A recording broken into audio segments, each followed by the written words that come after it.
Good to set. So, Kay, how have you found this Portugal experience? Enjoyable. I opening. I can't even say it right. Opened my eyes to an expectation versus reality.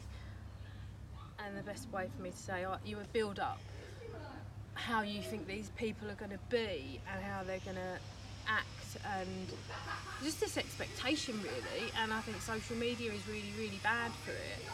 But from my perspective of being a Joe average person, it's not really like that. They're open-minded, they're kind, friendly, just very different. They eat donuts, they drink wine, they swear, they talk about horrendous stuff, and half the time, you know, they just let loose a bit. It's not all about prep, and it's not all about eating the right stuff at the right time. It's about balance, and that's something that I've really struggled with, and it's really helped me open up my mind to that.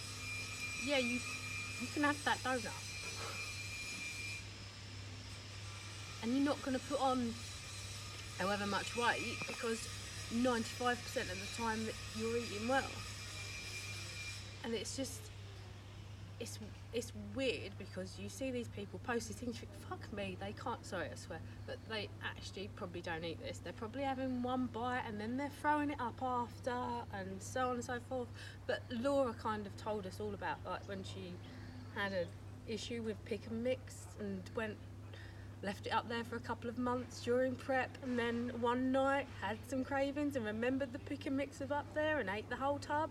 And do you know what? The next morning she stressed about it, but she was still leaner.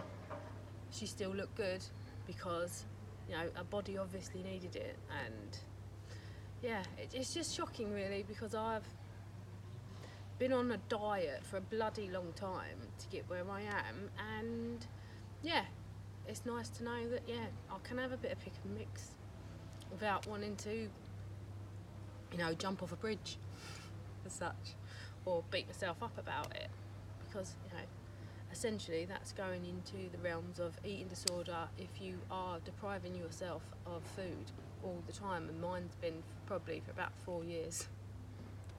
And what's been the best bit about this trip? I feel like I'm going to cry, I'm going to cry, but for me, I had such low confidence.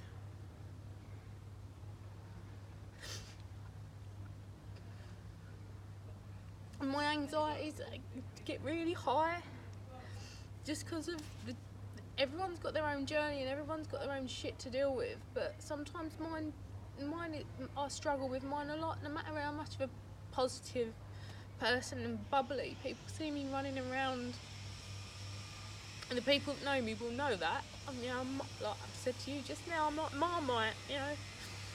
I say inappropriate things, I say the C word all the time. I've got a different background. I come from a travelling community background, and for me, I've always felt like I'm an outsider looking in. And I guess coming on this trip, I don't really feel like that now. I feel like I can be myself, and Well, how about then you throw us that smile? yeah, Ben's taught me that I can smile and I can look good in pictures, and I haven't got to tear myself a strip off, because I'm not the 20-odd stone person that used to hide behind a fake personality.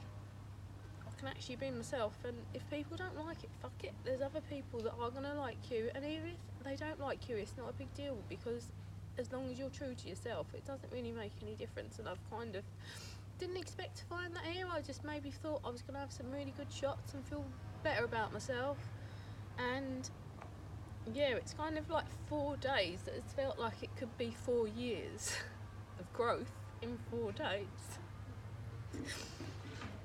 Final question. So yeah. Are you happy you come? Yeah. These are happy tears, by the way. They're not sad tears, and I'm such an ugly crier.